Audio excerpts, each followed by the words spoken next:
Ford vs. Ferrari is the story of the drivers who won the 24 Hours of Le Mans on behalf of the Ford Motor Company in 1966. But like all movies based on real events, the filmmakers took a few creative liberties to bring the story to life. Early in Ford vs. Ferrari, the film introduces Ford chairman Henry Ford II, a gruff, emotionally driven guy who wants to win at all costs, both to boost his company and to live up to his daunting legacy as the third-generation head of Ford. When the film opens, the company is in a sales slump the likes of which it has never seen. Ford is so upset over the company's fortunes that he halts production on a bustling automobile assembly line to yell at the workers to come up with some ideas to save the company, or to consider themselves unemployed. Forbes says it's extremely unlikely that such a speech ever occurred.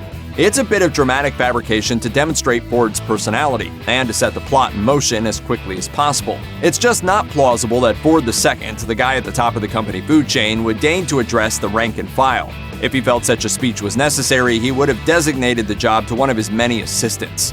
In Ford vs. Ferrari, Academy Award winner Christian Bale plays Ken Miles, a test driver turned engineer and race car driver who dominates the 1966 24 Hours of Le Mans. This isn't the first time Bale has played a real person. Among others, characters Dickie Eklund in The Fighter and Dick Cheney from Vice are both actual people.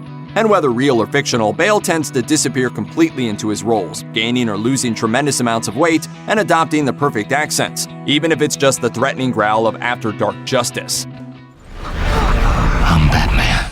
But while there was plenty of footage of Cheney and Eklund to study, there was a surprising lack of research material on Ken Miles. That meant Bale most likely had to invent most of his character's accent and quirks out of thin air. Nothing in there about my trunk and your lovely little portmanteau.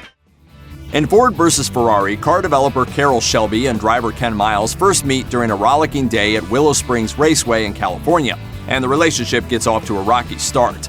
Miles gets so incensed with Shelby that he throws a wrench at the guy, which shatters his own windshield after Shelby ducks.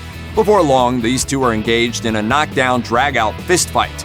It's a nice juxtaposition for what happens later in the movie, as the two become BFFs who have each other's backs at all times. The only thing is, according to History vs. Hollywood, none of this ever happened. Shelby and Miles didn't meet or forge a working relationship at Willow Springs Raceway. Since they didn't meet there, that also means they never tried to beat the heck out of each other either. This sequence was all an embellishment by screenwriters to establish the personalities of Shelby and Miles and to create dramatic tension. I'm yours. I'll go to hell. The clash between the control-hungry corporate overlords from Ford and the engineers and drivers striving to make history comes to a head in one of the few moments of comic relief in Ford vs. Ferrari. Carroll Shelby's team, hard at work on a still-in-progress version of a car for Le Mans, receive word that Henry Ford will be visiting to check up on their progress, and to deliver word that Ken Miles will not be allowed to drive in the big race. So Shelby connives to get his way, taking Ford for a high-speed, heart-stopping ride in that race car. It's a ridiculous, hilarious scene in which Shelby cruises at ludicrous speeds with Ford riding shotgun and screaming at the top of his lungs, partly in exhilaration and partly in terror. When it's all over, he starts sobbing and cedes some control to Shelby.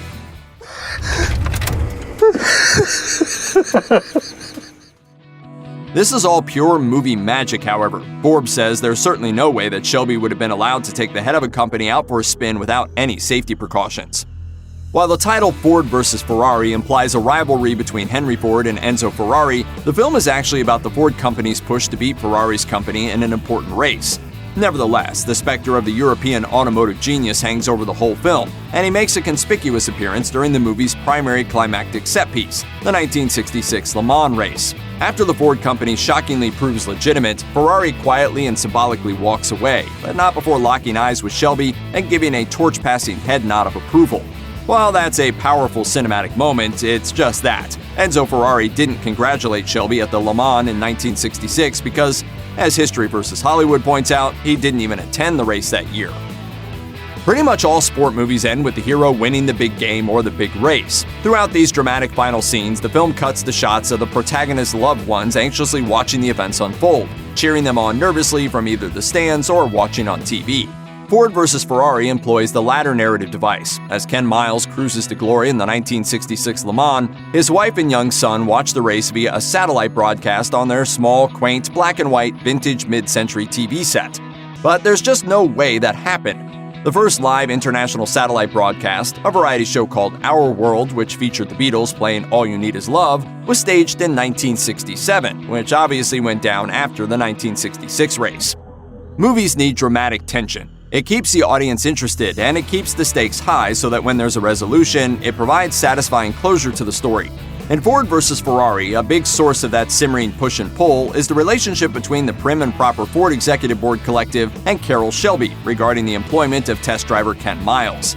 Shelby really wants Miles to man his flagship car in the 1966 Le Mans race, as he is instrumental in helping develop the vehicle and realize its potential. Ford executive Leo Beebe is never quite sold on Miles, finding him to be a bit of a loose cannon and not a team player.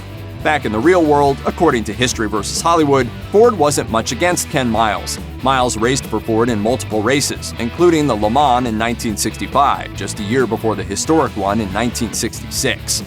Check out one of our newest videos right here. Plus, even more grunge videos about your favorite movies are coming soon. Subscribe to our YouTube channel and hit the bell so you don't miss a single one.